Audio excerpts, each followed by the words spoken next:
Allez, c'est parti.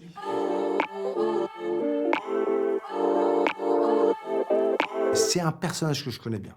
Déjà, c'est un personnage qui, quand je le fais, crée du... Tu sais, c'est une jubilation, quoi. Le fait de jouer avec sa voix, de se transformer. Et le fait surtout que moi, j'aime bien quand on me dit, c'est toi qui fais la voix, mais on ne reconnaît pas ta voix. Je dis, yes, on ne reconnaît pas ma voix, c'est très bien. Il y a quelque chose de très, très, très plaisant à se cacher derrière une voix qu'on invente. Et de le retrouver à chaque fois, moi j'adore. Je le retrouve avec bonheur, je le retrouve comme un pote que j'ai laissé. Je réendosse l'uniforme, la tenue de Grou, sa voix, son...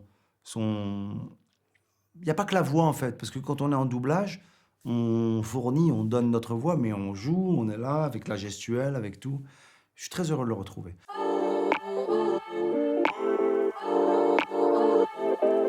C'est plus des effets de voix ou des montées parfois quand ça passe du grave à l'aigu.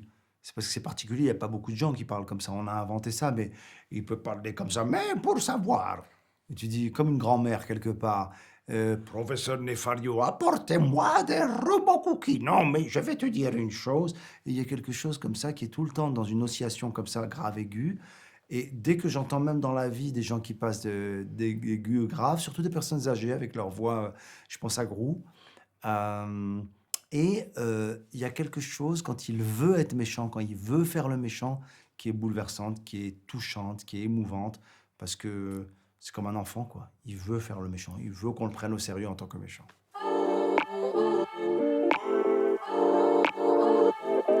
D'abord, il va accueillir un enfant dans le. C'est pas bon, c'est pas un scoop, mais je raconte pas tout. Mais dans cet opus, il va être papa.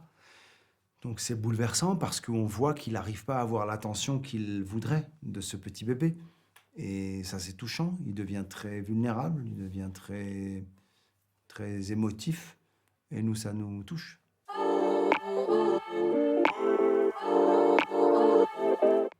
Oui, mais là encore plus parce que je suis devenu grand-père. Donc encore plus que pour les enfants. C'est complètement fou. Donc Gros n'est pas encore grand-père. Si Gros devient grand-père, je pense qu'on aura eu beaucoup d'épisodes qui vont arriver. Et je leur souhaite.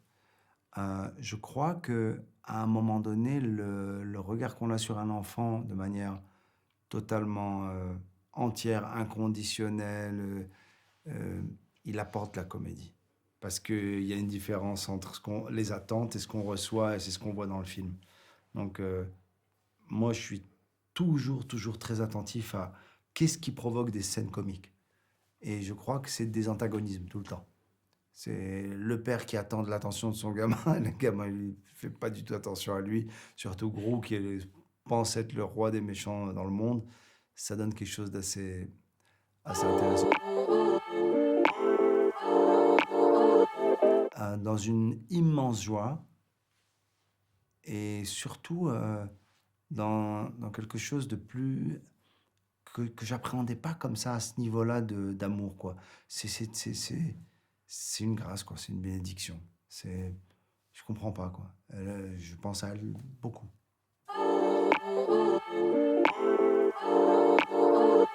Non, pas trop. Alors, je sais pas si je juge pas ça, et puis je sais pas si j'irai pas. Peut-être que j'irai si je suis invité, je sais pas. Mais j'ai plutôt tendance à regarder vers l'avant et le futur. J'aime pas la nostalgie. Euh, alors, attention, la nostalgie, c'est pas la même chose que se souvenir des bons moments ou alors. Mais je n'ai pas tendance à dire que c'était mieux avant. Pas du tout. Parce que c'était mieux avant, ça veut rien dire. C'était différent avant, puis ça ne sert à rien de dire que c'était mieux avant, puisqu'on est maintenant, on n'est plus avant.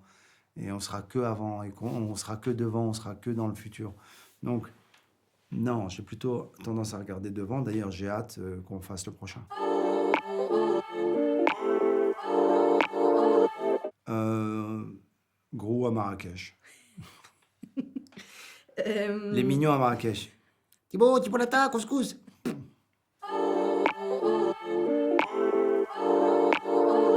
Moi, je pense avoir un souvenir d'une adolescence mélancolique. Pas du tout triste, mais mélancolique. Une forme de quête, de recherche, comme tous les ados, hein, mais avec une petite goutte comme ça de blues, de, Ouais, de blues, c'est le mot. Moi, j'ai mes amis d'enfance, mes amis avec qui j'ai grandi au Maroc. On est 4 ou 5, et on est 3 que je vois beaucoup. Les autres, ils habitent pas en France. Mais c'est une garde rapprochée qui est très, très importante pour moi. C'est ceux qui m'ont aimé pour moi, quoi. C'est ceux avec qui j'ai grandi, qui ont choisi d'être amis parce que j'étais un mec qu'ils aimaient bien, quoi. Donc eux, je les aime pour la vie, quoi.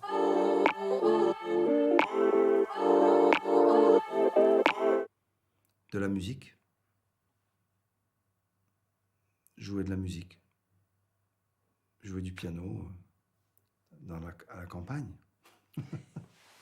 Nous avons retrouvé Gad Elmaleh dans sa campagne avec son piano. Le niveau n'a toujours pas... Ouais, alors voilà, ouais, je ferai ça. Je l'ai coécrit avec Roman Fressinet. Je suis très proche de la nouvelle génération de stand-uppers en France qui m'inspire énormément. Et c'est des jeunes humoristes qui ont un regard sur le monde qui me rend très curieux et qui me met en éveil. Et le spectacle s'appelle Lui-même, parce que j'essaie de me rapprocher au maximum de ce que je suis profondément, et c'est très difficile. C'est Roman qui a trouvé le titre, d'ailleurs. En regardant les représentations, il s'est dit, ben, il faut l'appeler Lui-même, parce que c'est ce que tu tentes. Et en fait, ce spectacle, c'est une quête du bonheur. C'est une quête, c'est une métaphore sur la vie, où je cherche à travers, alors bien sûr en version comique, à travers une retraite spirituelle chez des moines, à travers des problématiques d'addiction, ou alors de rêves un peu faussés de bonheur, de notoriété, d'Amérique, d'argent. C'est des différentes séquences à travers lesquelles je me balade et je rends les choses très comiques.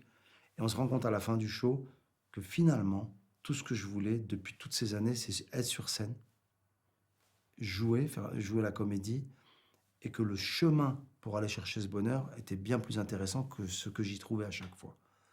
Mais un peu comme ceux qui sont en religion ou ceux qui sont dans la forme de spiritualité, ils disent souvent que la recherche du bonheur, la recherche de Dieu, la quête, elle est plus intéressante que la destination.